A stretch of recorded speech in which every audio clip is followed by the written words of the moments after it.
You're listening to the Heritage Film Club podcast show. It's three lads chatting about a movie that one of them forced the others to watch. If you're looking for an in-depth analysis of your favourite movies, boy, have you come to the wrong place. My fancy British accent is as smart as this show will ever sound. These guys barely know what they're talking about. It's time to sit back, relax and enjoy. Welcome to the club. Now here are your hosts, Mike, Brian and Clayton. It's like, push the record button. Drop the needle. Well, the record button's pressed, so okay. So it really stuck to that. We're out that fast, so we're off to a good start. Yes. Well, so I guess we could start by asking, was having that thing stuffed up your nose this week, Mike, the high point or the low point? Well, probably should put that quote into context. Probably yeah. not a bad idea. Yeah. So yes, I had to go and have a COVID test this week. So Yes. finally, I got to the point where I couldn't escape it anymore. Yeah, no, it wasn't as bad as some people seem to think it is. If you don't mind a giant Q-tip being shoved down your nostril or up your nostril, Yeah. tickling your What's not to brain. like? Yeah, what's not to like? Sounds Yeah. a delightful way to spend some time. Oh, it is, especially after a 2.5 hour wait in the queue. Damn. To Is get that how long you had to wait? Yeah. So actually, the funny thing was, your son and I Yes. got tested on the same day at the same place. No. So we were on the other side because we had ours done by the doctor. Oh, you went to the doctor. You didn't go to Otara, into just the testing station. No. So we rocked up to the doctors at Otara. That's our doctor. And the nurse came out and did it in the car. So I literally just sat in the boot with him and then up the nose and then off we went to get a Happy Meal to make him happy. Right on. I didn't have the Happy Meal, but the rest of it's pretty much the same. Just stayed in the car and got a thing jammed up my nose. So we were there probably, half an hour, if that? Yeah, see, that's what I was deciding. There were two stations about the same distance from my house, and I was deciding which one to go to. And my wife, on one of the mummy blogs that she follows, the lady had gone to Otara that morning and said there was only a 30-minute wait. So I was like, sweet, that sounds like me, because it's already like a 20 to 30 minute drive to get there anyway. And then I got there and man, it was way more. It was like 2.5 hours I was there. Hey, Sounds like some of them... That's picking the queue at the supermarket though, isn't it? Because you know whichever one you jump into is always going to be the long one. It's the one that takes the longest to go, right? Yeah, same as driving on the motorway. Change the lane, it'll suddenly stop. Yeah. Yeah. Law of the universe. Some of them had a 7-hour wait this week. Yes, I've heard that as well. And I was like, That's just oh, ludicrous. that's Yeah. crazy. That's an inner city one. Yeah, the one I went to was just poorly managed, so we ended up with some people getting a bit verbal with the traffic control and security there, but oh well, it is what it is. It's been done, now I'm just waiting on my results, so I still haven't got them yet. And I'm pretty sure if I did have it, I'd know by now. Oh, yeah, true. So I'm optimistic. Fantastic. You get to pod another day. I get to pod another day. So speaking of which, we should probably start our pod. The latest do that. episode. So welcome again to another episode of the Heritage Film Club, where this week we were forced to watch, and man, I mean to watch Eternal Sunshine of the Spotless Mind. Yeah, welcome. So any fans of Eternal Sunshine, you might want to tune out. No, jokes. It's not that bad. So we'll start with the summary this time because we forgot about that last time. So Eternal Sunshine of the Spotless Mind, 2004, directed by Michel Gondry, who did Science of Sleep, Be Kind, Rewind, and one I forgot about, The Green Hornet. Kidding. No, Really? I completely forgot he directed Wow. that, Okay. and that's probably his most mainstream movie by far. I think I might have repressed that memory. Okay. Mm-hmm. So don't expect that one to come up on a future episode based on that reaction.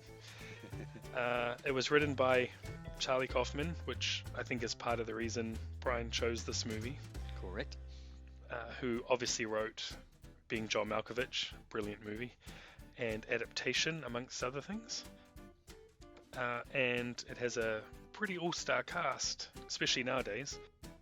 Looking back, it's got Jim Carrey, Kate Winslet, Kirsten Dunst, Mark Ruffalo, Elijah Wood, and the ever-great Tom Wilkinson. So, guys, Rotten Tomatoes gave it a critic score. Actually, before I say, and assuming you haven't looked it up, do you think the critic score or the audience score would be higher for this movie? Critics, I think. Audience. I would say. You would actually legit think the audience score is higher, Yep. Clayton? Really? Yeah. This movie just screams critic movie. Feels though. like a critics movie. Yeah. Okay, that's interesting. Well, Clayton's right, Really? Ah! Wow. but it's extremely work. close. Like it's almost exactly the same. So Okay. critics 93, audience 94 is where it currently sits on Rotten Tomatoes. Yes. IMD, High numbers. it is Big very high numbers. Big numbers. Okay. From both sides too. Yeah. It is often referred to as one of the best movies of the 21st century, and IMDb has scored it 8.3, so it's critically acclaimed and clearly loved by audiences. Not all audiences. And it won the Oscar for screenplay, for best screenplay, and also the BAFTA. Oh, no way. Won an Oscar. Look at that. It did, and it was nominated for others as well. Kate Winslet was nominated for an Oscar for this, and I believe Michel Gondry for director as well. Well, our intro says that we barely know what we're talking about, and I didn't know any of that. Well, So see, we I barely just- know what to talk about.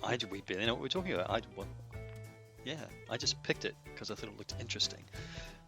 Well, So go us. I was going to say, see, we always go on about how we don't actually know anything, and we're not film scholars, we're not film critics.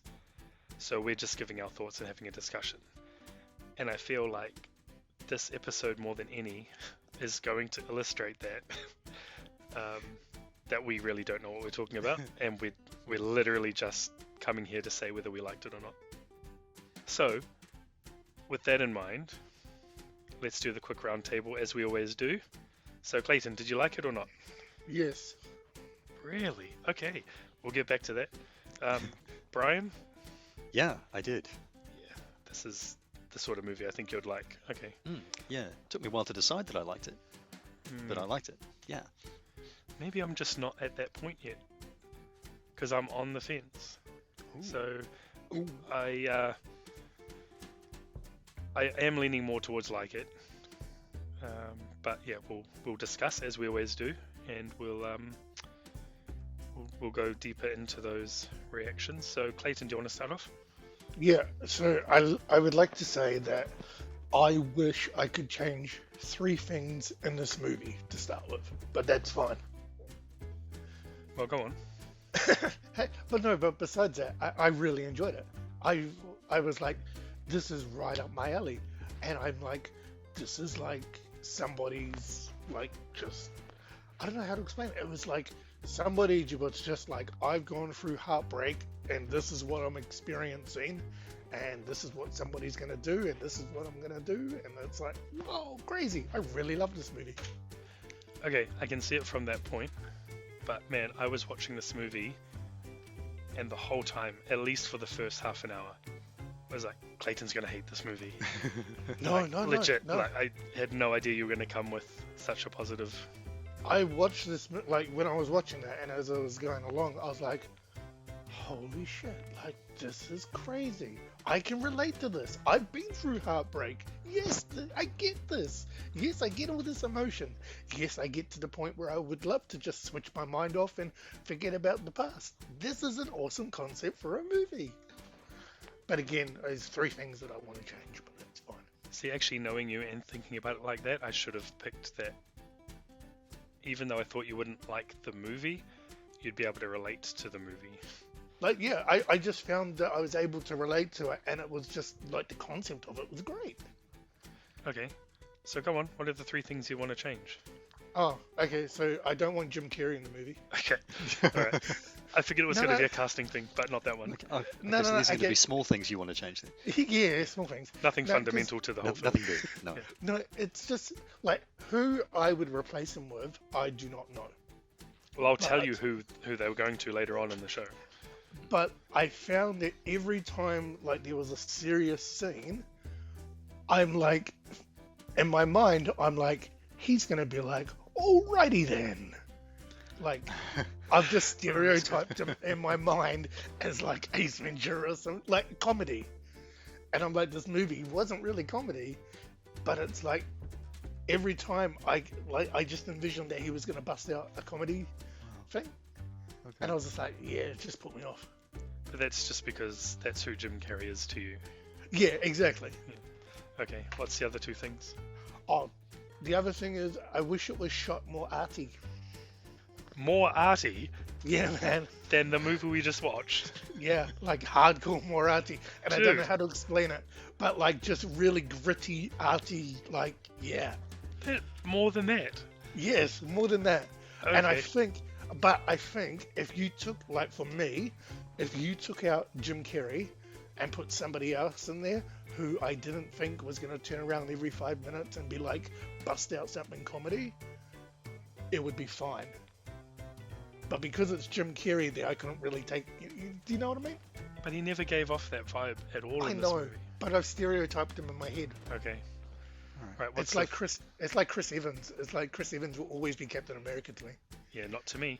All right. Yeah. So, I mean, he will be because he is Yeah. awesome, but that's not what he is to me. All right. So, what's the third thing? Oh, I just wish it was real life. Okay. There's You want the option. Yeah. No, like it would, like this concept. Like I finished a movie and I was like, this is an awesome movie, right? And then I was like, I wish this was real life because it would be awesome as a documentary also if this was based on a true story. But of course it wasn't. But that's just me. There are scientists working on things similar, not No way. not exactly like this, but being able to target memories and alter memories in your brain. Well, I haven't really researched it too much, but it will happen at some point, I'm sure. Crazy. But okay, well, so you might get one of those three things. Yeah. But You already other than got that- number two. I mean, dude. But okay. No, I think like the fact that I wanted it more arty was solely because like if I changed the main character, like the actor, then it may become like I'm not just sitting there going, oh, he's gonna bust something out to make it a comedy. You know what I mean? I know what you mean. So But besides that, I loved it. It was great. I was like, yeah, I was happy that the audience gave it a better score than the critics because it was an audience movie. okay. So even though we've established in the past that you're not very good with names of celebrities all the Yep. time, with actors and directors and things, is there anybody at all you can think of that you would cast in this movie? Like to play Jim Carrey. Mm-hmm. Nah, see, I couldn't think of one. Okay. So I'm intrigued to see who actually was going to be the other people. It's not better. Well, Oh, okay. well, no, it is. No, it's not, because Jim Carrey was great in this movie. But we'll get there. So, okay. Okay. Any other thoughts? No, I was just happy that it had, the Hulk and the Hobbit in it. Besides that, it's pretty sweet. Now Clayton's back. That's brilliant. Yeah. The No, Hulk and the like, Hobbit. I watched this movie Awesome. and because I did. So last time you told me not to Google it, right? So I didn't Google it, and I watched it, and came away going, "Damn, I'm so glad I didn't Google it because that movie was really enjoyable." So thank That's- you, Brian. That's why we told you not to. You're welcome. Good. Well, Clayton can listen to instructions and it pays off, see? So, that's good. All right. Clearly read the rule book. Good Yeah. man, Clayton. Okay, so, Brian, Wow. thoughts? I was kind of struggling for things to talk about, and now Clayton's brought up a whole chunk of stuff, and this is brilliant. Yeah, right. Um, I was the same. Yeah, this is awesome. The Hobbit, by the way. It's That's interesting. That's an interesting piece of casting too, because every time I see Elijah Wood, I still see Frodo. Yes. I know that's not a good thing. Yeah. So it always throws me when he's kind of an unsympathetic character, and I really, really disliked his character in this movie. But you're supposed to. But you're meant to, exactly, and he does it really so well. And he's just really didn't like him. And it's kind of odd that it took me a really long time to watch a Jim Carrey movie. Because I'd seen him say in The Mask and a little bit of Ace Ventura, I think, and even when something like Truman came out, he backed the Riddler. Oh, I think I'd repressed it. And so it took me a really long time to watch him in anything like in the serious role, and I love him in serious roles. I don't like him in comedies. And probably the only bit of this movie that I didn't like him in, didn't like his performance in, was the bit where he's regressing and he's back to being a child. Yes. And there's a few times there, and there's a look on his face. I'm thinking he's just about to go mask. Oh, yeah, that was weird. There's some weird bits, and those are the bits that kind of took me out of it at that point. I'm going, that's Jim Carrey there, looking like he's almost about to be funny. That's probably the closest in this whole movie you get to Clayton's Jim Carrey. Yeah, exactly that. It was the one bit that threw me out of the movie, and otherwise I was kind of invested, and I'm going, I really like this character. I think he did a fantastic job as Joel. I had an original point to start with, and I think I've rambled way past it, because now we're talking about actors and characters and stuff. Circle back. Yeah, I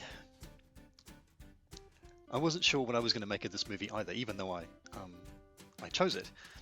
And for about the first 10 minutes, I thought, okay, it's just kind of rolling along, and I don't really know which way it's going to go, and you don't really know which way it's going to go. And then I just found myself kind of absorbed in it, and just ran with the characters, and then various parts tried to figure out what was going on, because there's bits where,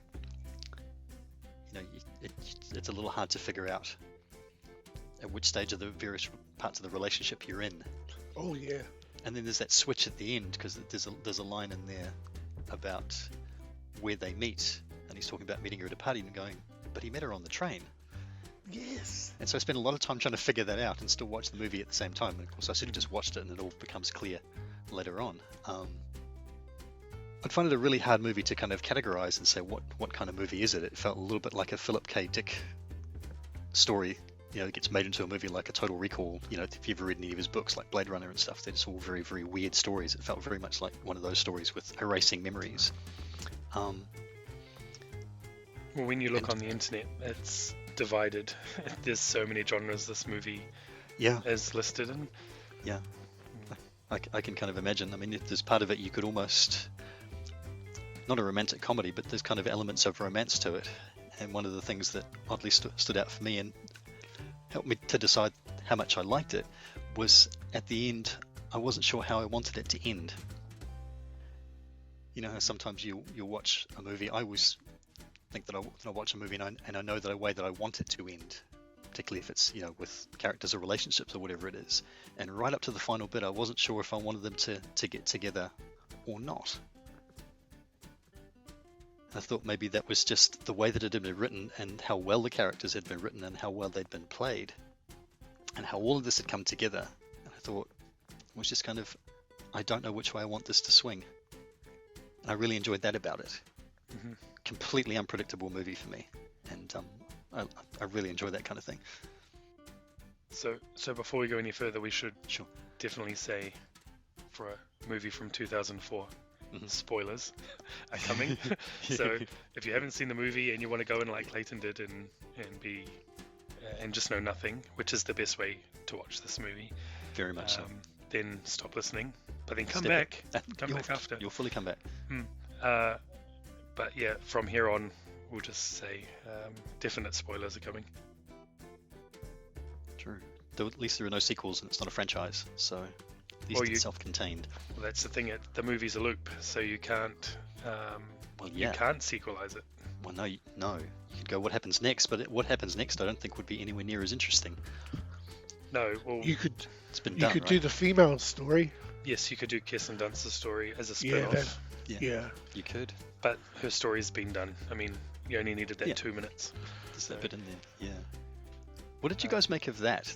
That seemed that was a weird little subplot. Can we call it a subplot? I Well, suppose. it comes out of there are deleted scenes.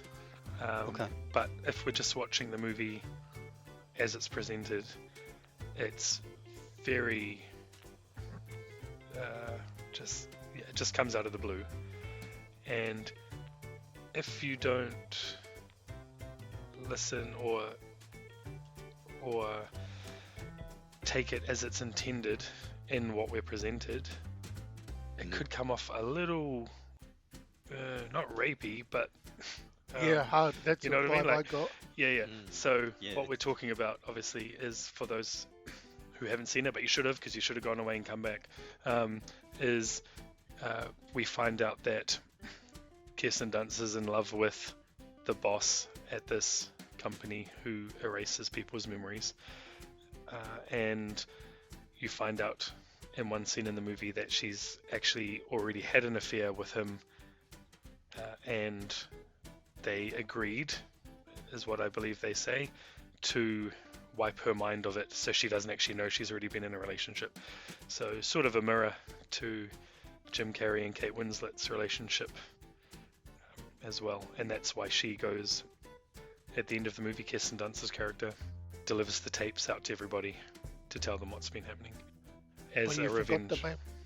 You forgot the main part, the fact that he erased her mind and then kept her on as the Secretary. worker. Yeah, so he like, effectively they do it again. It's he like pervy dude.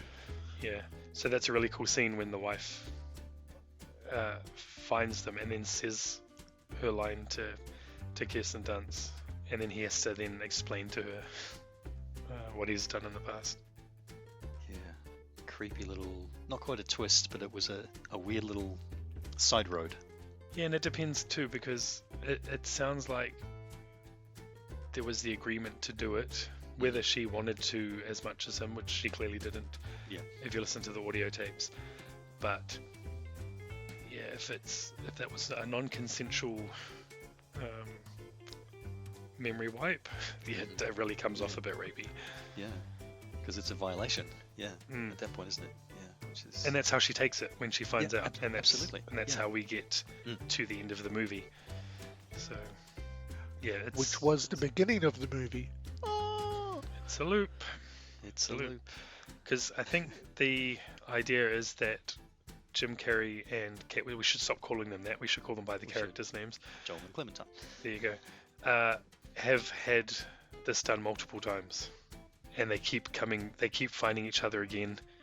They keep going around in this pattern where they end up getting worse and worse, wiping their minds, looping back, and going through it all again, which is obviously commentary on this whole, like, I don't know, like, is it fate, sort of, because they keep finding each other and they keep getting into this situation regardless of what they do.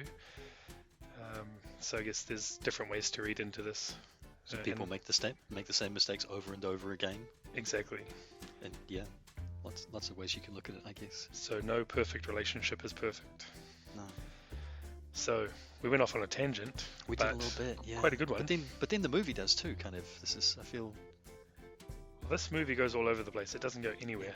It doesn't go anywhere. Sorry. It goes in a loop. Yeah. It's non-linear, is what I should say. So it's a very fractured movie, and it's told in reverse. It's very well done once you get your mind around what's happening. Again, we're not film critics. We don't know what we're talking about. We're not. No. One of the things that for me came out of that as well, and the way that the story is told, and all of that is it was kind of hard to figure out. No, that's not right. At various parts of the movie, I really liked Joel and Clementine at various times, and at other parts of the movie, I didn't like them at all. Just because of the way that they're behaving at any given point. Do you know what I mean? Yes. It's because they're I want to say inconsistent. But And I suppose people are. You know, that's the whole point of these things. Yeah, and so it's really, it was a bit of a ride trying to latch onto both of the characters, and then he ended up not choosing a side, which I shouldn't choose a side anyway, but really hard to say at any given point overall whether I liked Clementine and whether I liked Joel. And that maybe was why at the end of it, as I say, I wasn't quite sure how I wanted it to end. So how did you like the end? How they did wrap it up? I liked it. I thought it was an interesting way to do it. Because it's not clearly it was never going to be a big romantic ending, and nor should it be. But it was just something about the idea of listening to all of that, what they'd said, each had said about the other, and how they'd felt about the relationship at the point at which they'd gone and erased it. And then they still decide, well, we'll just start from here and try again. And there was something about that really struck me. Yeah, good. It was a good ending. You could have ended it lots of different ways, and that was one of them. And I was okay with it. Yeah, I think it was a very cool ending. It was a very cool thing to do. Just to have it start all over again. Yeah. It's Groundhog Day it, almost. Yeah. And so, try again, and both even admitting to each other that, well, we're difficult. Yeah, I don't want someone to save me kind of thing.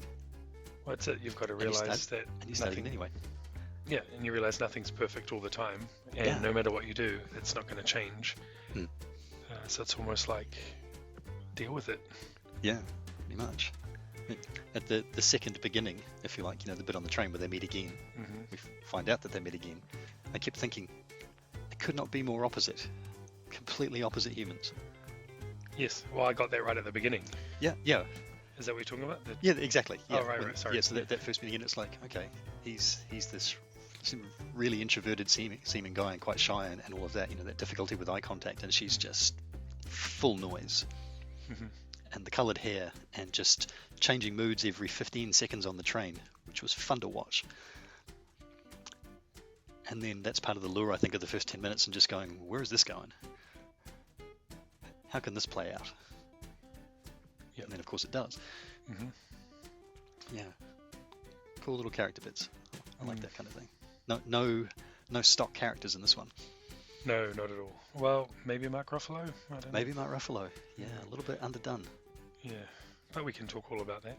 We can. So yeah, that's my scattergun ramble of a scattergun ramble movie. That was good because your ramble ended up going into our conversation, but that's good. It's good. It's a more natural flow. So I guess for me, I do like the movie, and I think this is exactly the sort of movie I used to love back in my 20s as well, or like the time it came out. Yeah. And I think this movie would benefit from multiple viewings as well. I think you would find more things in it on repeat viewings. Yeah. Especially knowing after you've watched it the first time what it is. So it'd be interesting to actually go back and watch this a second time now. But yeah, I built it up a bit at the beginning, like I was going to totally hate it, but I'm sort of like leaning more to liking it than hating it. I definitely don't hate it. I don't know if I'd watch it. Well, see, this contradicts what I just said, but I don't know if it would be something I'd rewatch very quickly, but I guess that's the whole thing, right? That was my first thought coming off it, but then, like as we've just said, it probably would benefit from it. I think you get a lot out of it to watch it again and again. I'm just repeating the same thing over and over again because I can't really explain how I feel about the movie. What were the bits that didn't work for you then, in that way? I don't think there was anything specifically that didn't work. I think once you get to the end of the movie and you realize what you've watched, it all makes sense.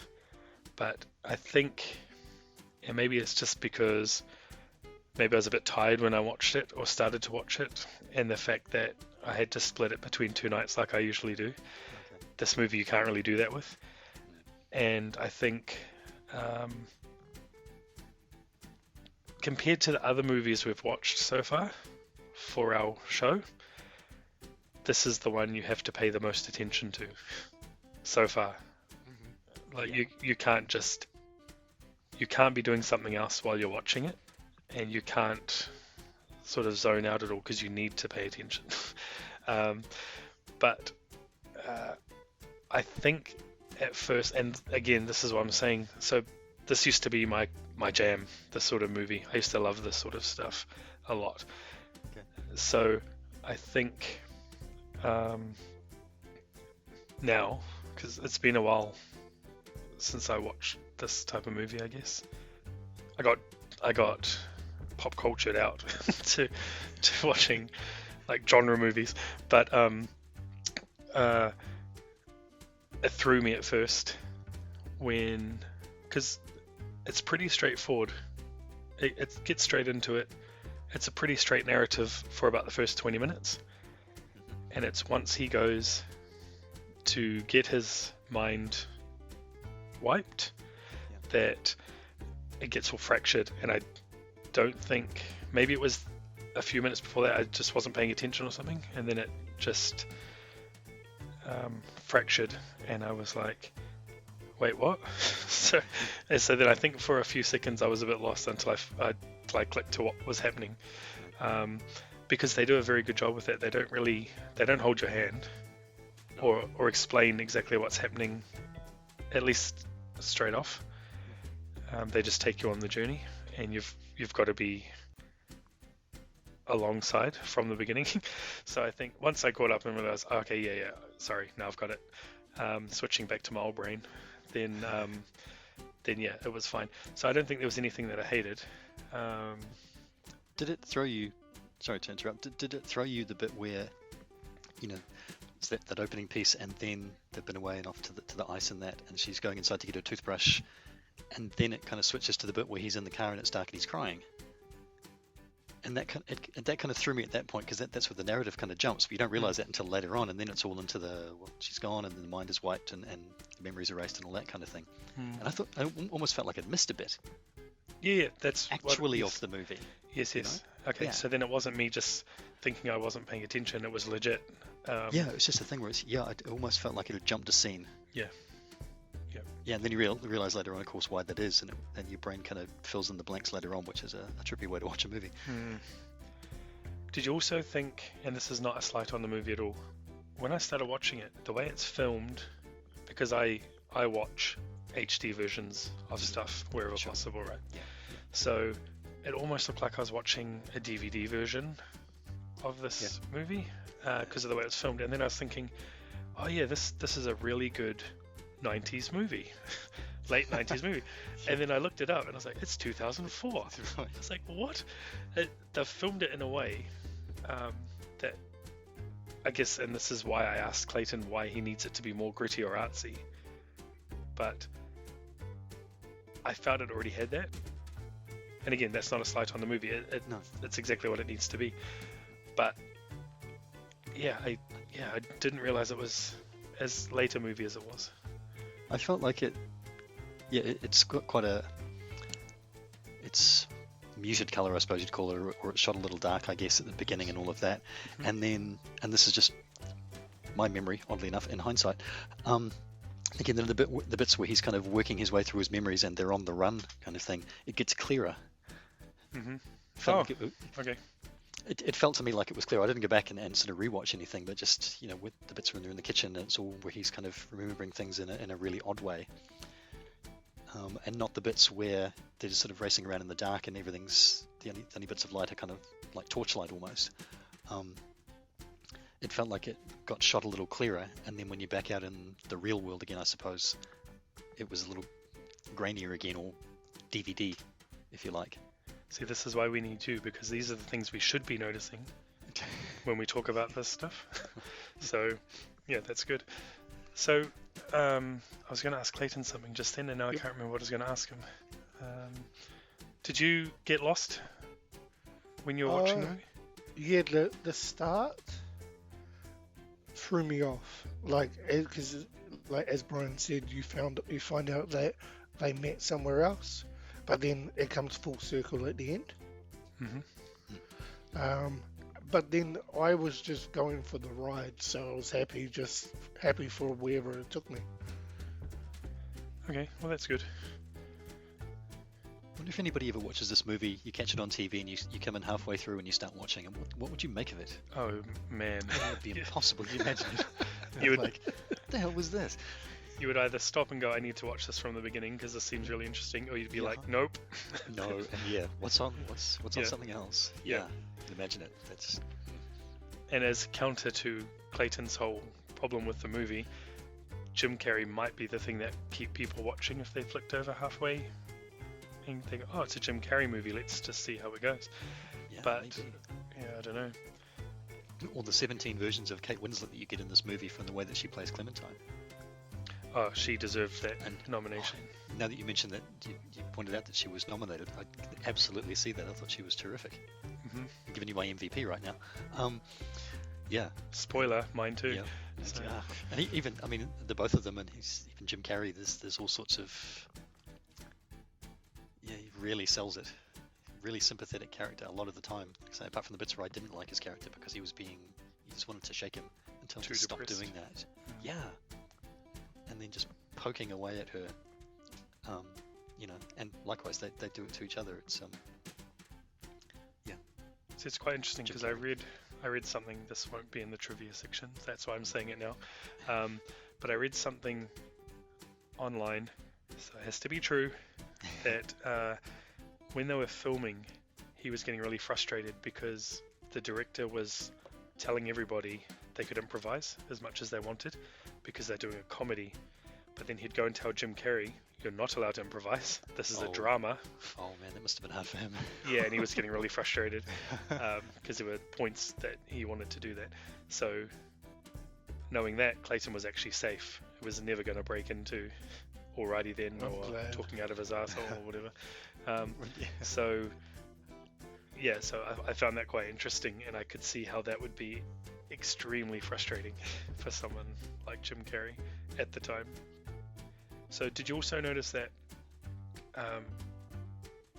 Clementine's hair color changes in correspondence to where you are in the timeline? No. Okay, I'll bring that up in the Oh, trivia. I do have to watch it again. I do have to watch it. I've got to go watch it again. Yes. I know it changed with the color of her tops, but that was about Oh, it. see, I didn't notice that. But yeah, so there are reasons her hair changes colors and why the different colors, they are the color they are in each scene. So we can go into that later.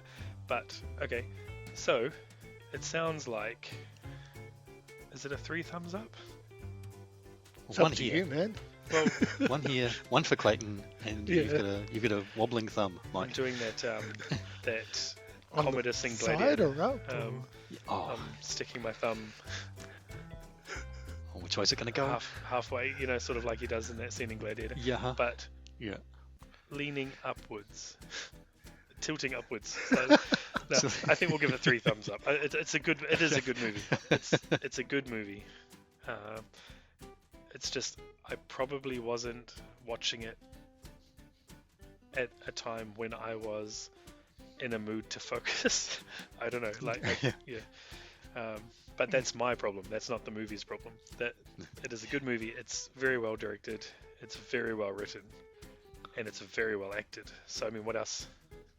What else do you want? What more do you want? Yep. Okay.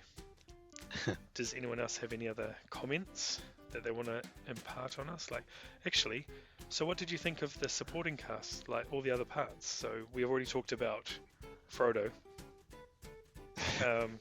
Keep right up. I find that, because you said before you only ever see him as Frodo, but Yeah. I find that whenever he's not, a lot of the times he's not Frodo, he does play these weird characters, which he did in Sin City as well, brilliantly. He did. Yes. Um, I'd forgotten. But man, he really almost naturally comes off very creepy. Yeah. I think you've got to wonder about the hiring policy at this company. You've got the head doctor keeps sleeping with the receptionist and wiping her memory. We've got Frodo, Patrick, is it? Patrick, who steals items so that he can basically seduce one of the patients. And then we've got Hulk, as Clayton mentions, who turns up at someone's house and really is playing around in someone's brain and gets stoned, really. Good old dedication to duty there. Mm, Yeah, interesting hiring policy, I feel. very much. Not a lot of screening going on. No, I figure No. not. Yeah. Okay, so Clayton, since you went into this not knowing these people were going to be in the movie, did you find that you recognized a lot of them? Yeah, I knew the Hobbit and Hulk. Yeah. And Kirsten Dunst. And I didn't really know the main chick. Kate Winslet from Titanic. Yeah, but you said she was in Titanic last episode. So I knew she was from Titanic, but I don't know what else she's been in. So. Okay. She's very famous. I know Okay. she's very famous. I just haven't. I don't think I haven't gone out of my way to to watch anything she's in. She's no Michelle Rodriguez or Jessica Alba. Or Natalie Portman. Nah, See, people, we Jessica have Alba. continuity in our shows. We have throwback references. You have to watch them. Sorry, listen to them all. Oh, watch all the movies. Listen to all the episodes. Brian, you're a Kate Winslet fan, aren't you? I am very much a Kate Winslet fan. I wasn't a Kate Winslet fan until she popped up on an episode of Extras, the Ricky Gervais show. Yes. And man, I was sold And after if that. that doesn't do it, nothing will. That was the best thing I had seen her in, because I've not watched Titanic and don't plan to. So it's not coming up on this show, people. Oh, so close. Yeah, so close. to go on the list. I'm vetoing it right now. But Yeah, I've got a 3-hour movie for you to watch. after that, I was just all in. Big fan. Was just something I wanted to throw in there. There's only like 7 people in this movie. Yeah, right? Is that weird for a movie? I think a movie of this scope, it doesn't need to be more than that. But Oh, okay. they're all people. They're all, Famous yeah, people. well, they've definitely become even more famous by now. Is the Doctor famous? Yes, Tom Wilkinson. Oh, He's okay. in a lot of things. Okay. Yeah, good. Okay, so that's everything we want to say, I guess. I feel like this is a bit rambly. I feel like this is almost taking the same sort of feel as the movie. We're sort of just rambling thoughts, and it's not as high energy, and yeah, it's like we're mirroring the movie we watched. It cycles back to something in the end. And if we end this podcast with a discussion of you getting a COVID test, we'll have nailed It it. will come full circle. Now, it's going to be really funny if my results come in during the recording, and then I can legit do that, because that would be awesome. But, no, but there is, I want to talk about the loop thing in relation to a trivia topic, and not really in relation to this, but we'll get to there in a bit. So, speaking of that, should we take a quick break? And then when we come back from the break, we'll jump into the trivia? Excellent. Good idea. Okay, be back in a minute. Hey everyone, Mike here. Just wanted to let you know we've launched our own YouTube channel and a weekly show we call In Case You Missed It, where we cover off our favourite 5 entertainment stories from the past week. Episodes 1 and 2 are already up, so head on over to youtube.com and search Heritage Film Club. We'd love it if you could subscribe and leave us your comments. Speaking of thoughts, we would love your thoughts on the movies we watch and the podcast as well. If you want to leave us a voice message, head on over to anchor.fm/heritagefilmpod and send us your thoughts. Any message relating to movies we watch, we'll chuck them in the show. Also, remember we're on Twitter and Instagram at heritagefilmpod, and we now also have a Facebook page. Just head on over to facebook.com/heritagefilmpod and give us a like. Now, back to the show. Here's the facts. Okay, should we do the trivia? Can we? Hit us. Please. Hit us with some trivia. Oh, I'd like to hit you with your Jim Carrey remarks. Jeepers. Alright. Just a bit choked on my tea. Thanks, guys. The first fact I'm going to do is I thought you guys were going to, especially Brian, but I thought you were both getting dangerously close to trampling all over the first fact. But nobody did. So I'm going to read it out. Relief. Kate Winslet is the only star in the main cast that hasn't played a character in a comic book movie. Thinking about this now. Okay. Who? So Jim Carrey was Yeah. in The Mask, and he was the Riddler in Batman Forever. Okay, yeah. Kirsten Dunst was Mary Jane in Spider-Man. Yeah, we don't talk about that Spider-Man. We talk about the first two. We just don't talk about the third Yeah. one. Yeah, we're going to talk I about the third really one. dislike that Spider-Man. Okay. He's not as good as the new one. We'll give it that. Yes. Mark Ruffalo is the Hulk, as we've said multiple times already. Elijah Wood was in Sin City as Kevin. And Tom Wilkinson was Carmine Falcone. I think we've agreed on Falcone as We've opposed to agreed on Falcone. I think. Mm. Yeah. In Batman Begins. And the lady, Deirdre O'Connell, who plays his wife, the one that gets cheated on, played Foggy's mum in season 3 of Daredevil. So you can even include her in there. That is some good trivia investigation there, Mike. That's good, right? Wasn't even good investigation. I just went on IMDb. Oh, I set you up and you blew it. I know, right? I can't. You could have just taken it, right? Yeah, but then somebody will just comment and say you just got it off IMDb. So here's the real question then. Who do you want Kate Winslet to play? Oh, that's a good I'll one. pass that over to Brian. I'm gonna have to think about that. Hang on. You can't just drop that one on me there. We'd put her in a Marvel movie, not a DC movie, because we're not that mean to her. We like her. Well, yeah, we like Kate Winslet. Yeah. Am I we the want her in only good person? movies. Am Good I the movies. only person in the world that actually likes the Justice League movie? In this group, you Possibly, are. yeah. Oh, okay. Yeah. Show of hands. Man, that might revoke your membership to the club. Why? Oh, you threaten him with that every time. I do. You threaten him with something like that every time. Let's be honest. But let's be fair. That's a legit reason for. Yeah. To be fair, I'd back you on that one. I was going to say dismemberment. That's not the right word. I'm- For revoking Wow. membership. I'm not only kicked out, I'm getting my arms cut off and my legs and my feet. Yep. You Thanks. shouldn't like that movie. So, I enjoyed it for what it was. in saying that, I'm going to watch the Zack Snyder cut because I just have to see if they can improve Thank it. you. Yeah. And they won't you be do able that to to because he did those other bad movies, like Man of Steel and Batman vs Superman. I enjoyed those movies. Yeah, you Caused me would. pain. They are not fantastic. Okay, but anyway, we're going off track. Meanwhile, on the subject of trivia, Yeah.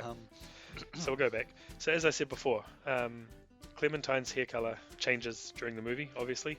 That is a way for viewers to keep track of where in the relationship you're watching. So it helps you to put things in the correct order of the timeline, I guess, if you want to. So this is probably a thing that's better for repeat viewings, not the first viewing. So green for the first meeting, red for fantasy scenes, orange for the full-on affair, and blue for their post-mind wipe Oh.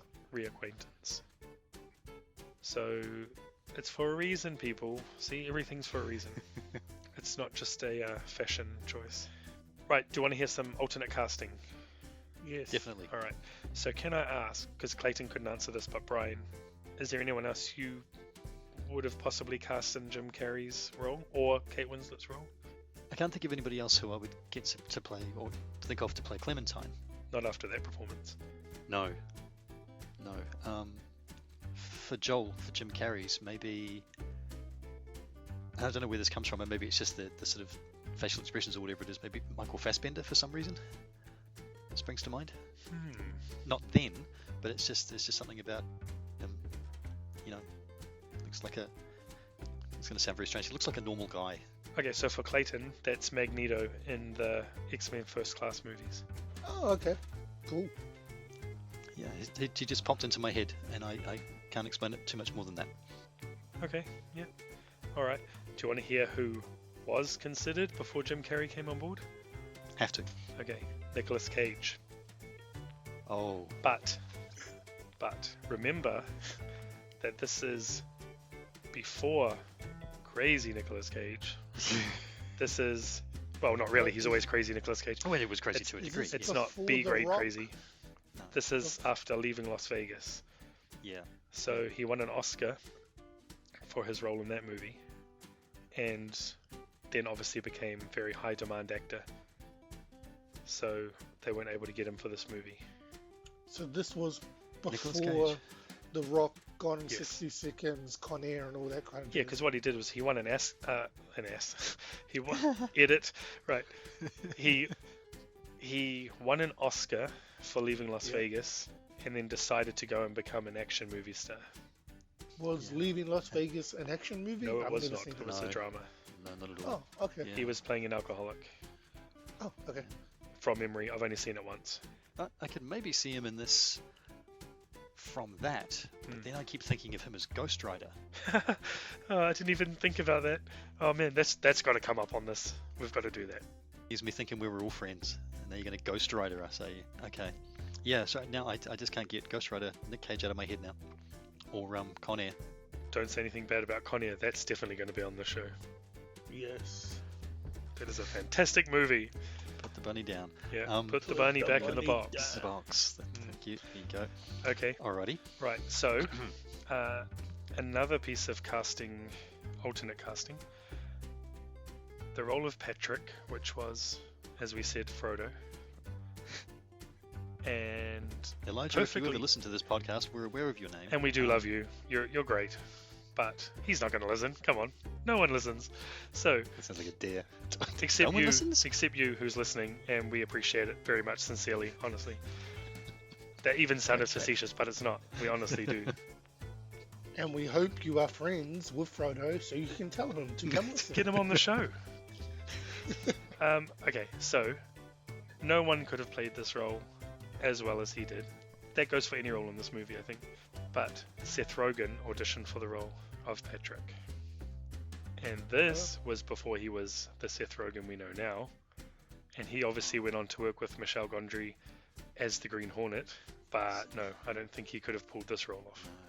So that silence from me was the point at which I was going back in time and turning this movie off. If Seth Rogen had been in it. Ooh, I thought you didn't like Jonah Hill. Do you not like Seth Rogen either? I can't stand Seth Rogen. No. Oh, man. I'm a very irritable movie watcher. There's whole bunches of people I don't like to watch. And hello, Jonah Hill. But his new movie, An American Pickle, he is very good. I do hear good things about An American Pickle. He's very good. Wow. Um, It's a pickle. How could you not? well, How could you not watch this? Did anybody else apply for that role? that's all I could find. Oh. Why? Who would you have cast? I would like the guy from Heroes, the TV show. You know, Yeah. Is it? I want to say his name's Silas, but probably isn't. He went on to be in Star Trek. The guy who plays Spock, Zachary Quinto. Yeah, that guy. Yeah, he could have pulled that off. Because he pulls off crazy quite well. I just feel that Elijah Wood has the whole package for that role, like his short stature, his facial expressions. I don't know if there's anyone I could replace him with. Yeah. Elijah Wood looks like, in this movie, not saying in real life, he looks like he could be a nice guy and he looks like he could be creepy. Yeah. I think that pretty much nails it for that character. Yeah. Okay. But good. And was this before the Lord of the Rings, eh? Wait. Oh, Okay. no, well, maybe not. What? When No. was Lord of the Rings? After. Oh, Yeah, when Definitely. He's ex-Frodo by that point. was Lord of the Rings? Google. okay, hold up. I'll go look for it now. Or am I wrong? No. Oh, they Early are 2000s, old. surely. Early 2000s. Has to be. It's 2020 now. I mean, like, right at the beginning. Yeah. He'll get there. 2001, Lord of the Rings. Oh, that was gonna be my Fellowship of guess. the Ring. Oh, okay. All right. So yeah, he's been So Frodo. He's post-Frodo. Yeah. Oh, okay. So this is obviously where he's trying to not be typecast as Frodo, which we're not helping with. No. 16 years not. later. But Let's be honest, he doesn't need us. We're not going to ruin his career, and we're not going to help it either. no, and he's done so many things that are not Frodo. But come on, it's some of the biggest movies in history, so it is what it is. Great role. Be proud. Yeah, we love you, Elijah Wood. Right. Voted Movie of the Year by Empire Magazine in 2004. Well, 93% wasn't it? 93 or What? Rotten Tomatoes? Why not? 93, yeah. Did it say what competition it had? Well, probably whatever else was out in 2004. I didn't research, man. This is like so 5-minute research. This is not me going down rabbit holes. I haven't got time for that. Man, I'm just providing a service. 2004 movie. There you go. This is what you're here for on the podcast. Mean Girls. Oh, I yeah. bet The Notebook. Ah, that's interesting. Kung Fu Hustle. Team Oh, that's a America, good World movie. Police. The Incredibles. Troy. $1 Million Baby. The Butterfly Effect. Jeebus. White Chicks. Okay, well, see, I would feel. iRobot. Anchorman. That sounds like a list of a lot of movies that are definitely not better than this, and some of which we will never ever do on this The podcast. Terminal. Please. Oh, see, I would feel that Empire Magazine would have gone Day After Tomorrow. with The Incredibles, Catwoman. Yeah. or one of the other movies he read out, and now I can't remember what it was. Troy and The Notebook? No, not that one. No. $1 Million Baby. No, before that. It was Team America, Will Police, Before that. Howl's Moving Castle, Kung Fu Hustle, That one. Kung Fu Hustle, or even Howl's Moving Castle. Shaun of the Dead, Oh, or that one. Napoleon Dynamite, Yeah, what a year for movies. The Aviator, The Passion of the Christ, The Terminal. See, I feel like The Aviator won the Oscar, but I could be wrong. Again, this was Ray. 5-minute research. Oh, Ray might have won. It depends what year it came, where the cutoff was. Anyway, off topic, but good. Thanks, Clayton. So, my last fact, and this is where I'm going to use a loop fact to tie it back. This film was parodied by The Simpsons in an episode called Eternal Moonshine of the Simpson Mind, which is probably after you checked out, because it was in season 19, episode 9, I think it was, when I looked it up. And I started watching it, and it is the same sort of thing. Homer needs to forget something. Moe gives him a drink called the Forget Me Shot. And Oh, I've seen that one. Oh, yes, there you go. Duffman, it's the party. Hmm. The party on the boat and everything. Wow. yeah, so I that had was no idea. Yeah, Look there you at go. that. So it was a parody No of this. clue. That's awesome. Okay, so that was my last fact. So that'll Right, take okay. us into, let's go MVP, which we've already sort of done, but I'm interested to hear Clayton's. So mine's Kate Winslet, Brian's, So is mine. and Yeah. Clayton. Yeah, that's mine too, because she's crazy. Crazy good. Yeah, crazy good. Like, she does crazy well, man.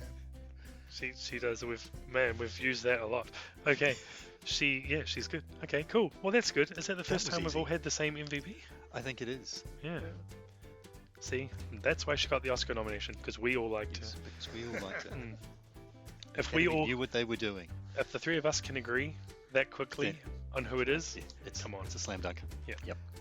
All right, cool. So this one, man, this was so hard for me because it's just not that sort of movie. But do you guys have a favorite scene? I know what your least favorite scene is because you talked about that already. Brian did.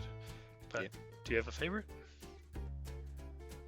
I had to think about this for a couple of days, and it's really hard to settle on one particular scene.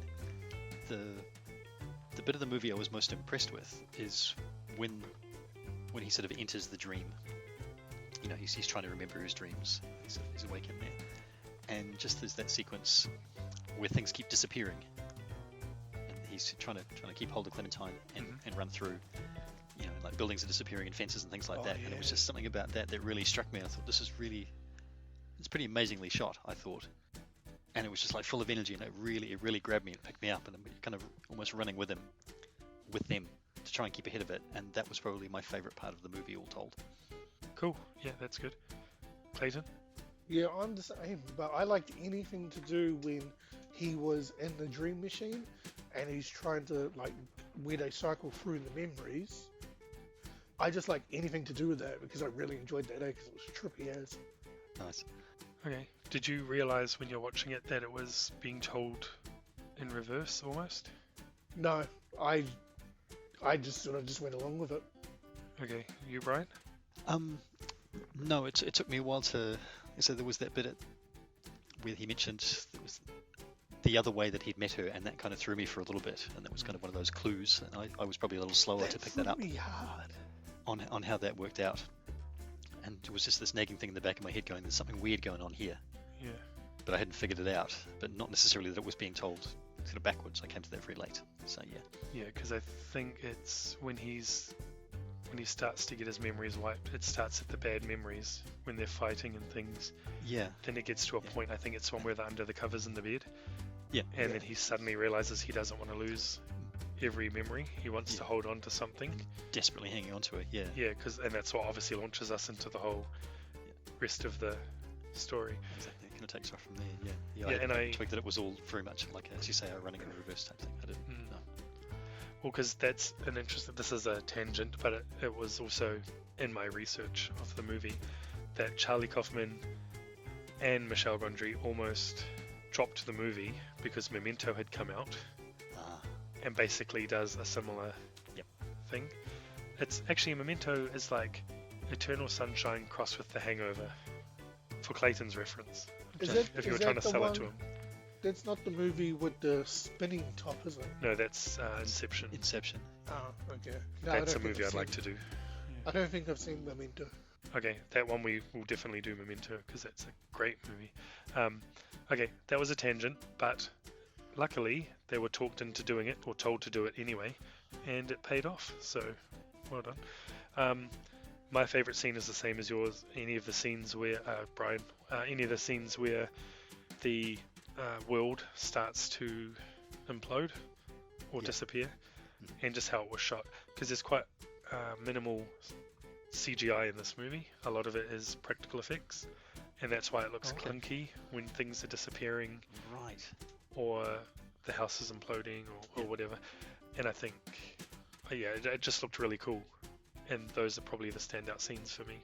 It's a hard one because it's not, as I said, it's not really a movie built around set pieces, if that makes sense. No.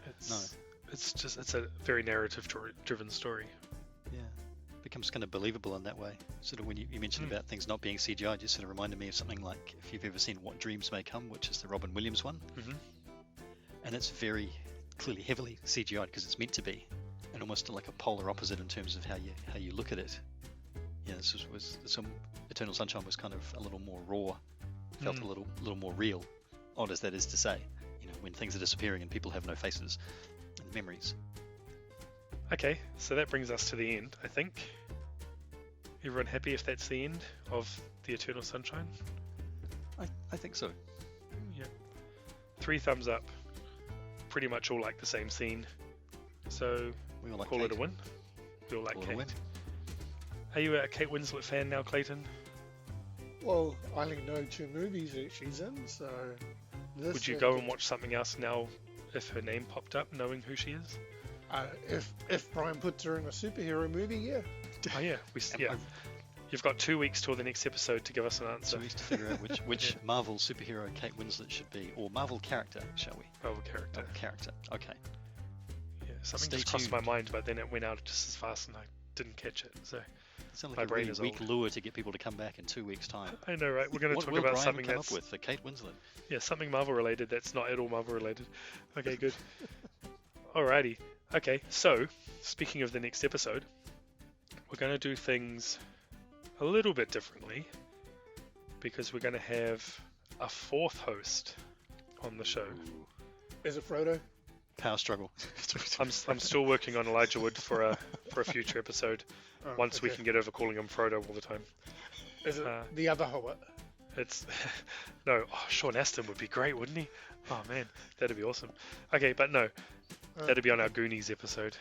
But no, it's no one famous. Now you've built it up too much. Right. So our friend Darren's going to come on the show and offer his advice. He gets to pick the movie since he's the guest. Figure that's fair. Yeah. Do you want to know what he's chosen for us to watch? Have to know. Well, you have to know, yeah. Otherwise, how are you going to come and talk about No, it? I mean like I'm Oh. the edge of my seat here. All right, okay. You gotta tell me. But also, I do have to tell you. So, okay, Watch any movie. right, here we go. Drum roll.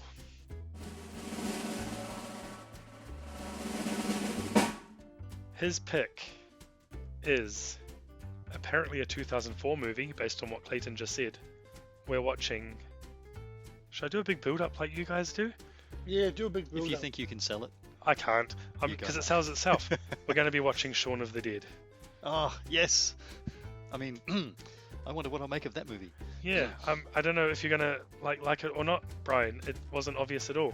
But Clayton, have you seen Shaun of the Dead? Wait, Shaun of the Dead, Dawn of the Dead. Okay, Shaun. hold on. See, I'm trying to cover myself now. All right, I I see. don't- I I'm with you. I don't know because all I've got is, and I don't think it's this movie. It's the English guy. He's a cop, and That's the Hot zombies. Fuzz. No, Oh. hang on. Yeah, I've seen Hot Fuzz. Okay, so it's the one before that. Okay, so I haven't seen Shaun of the Dead. I've seen Hot Fuzz. Okay, Hot Fuzz doesn't have zombies. Shaun of the Dead has zombies. Oh, okay. What's Hot Fuzz have? Like a cult. Murders. Yeah, Murders Oh, and cults. Okay. yeah, but So that's this the is a cop zombie one. movie, yeah? And an Mhm. epic shootout. Is it a zombie movie like World War Z or a zombie movie like... No, it's a comedy. Oh, okay. Sweet. It's the same team that did Hot Fuzz, so it's that sort of comedy. Oh, okay. Good. Okay. Everyone who's listening going, who the crap hasn't seen Shaun of the Dead? Clayton hasn't seen Shaun of the Dead. I haven't Yeah, seen Shaun but that's of the good. I haven't seen it for quite a long And time. we don't judge. No, we don't. I don't. We judge judge it. movies. We don't judge each other. Wow. Yeah. Apart from with that bit every week where you threaten to throw Clayton out of the film club. DC Yeah, movies, man. Apart from Wonder Woman. Wait. I'll give it. Yeah. Wait till a week when I'm not here and then I'm just being thrown under the bus left, right, and centre. No, that's when I'll just tell everyone we kicked you out. It's like, what? You'll be going on and going, hey, I don't remember recording this. And we'll go, well, you didn't. You weren't in it. No, we Eternal Sunshined them. See? And like that, we've looped it right back to the beginning. So, let's leave it there. We'll come back in 2 weeks with Darren, and we'll talk Shaun of the Dead. Sound good? Yep. Sounds great. Looking forward to it. Thanks for listening to another episode. Hopefully you stuck it out to the end through our mad ramblings. And we'll see you again in 2 weeks for Shaun of the Dead. Catch you later. Bye. Bye. If you like the show, please subscribe. You can follow the show on Twitter at @heritagefilmpod or drop them an email at heritagefilmpod@gmail.com. That's the end. Thanks for listening.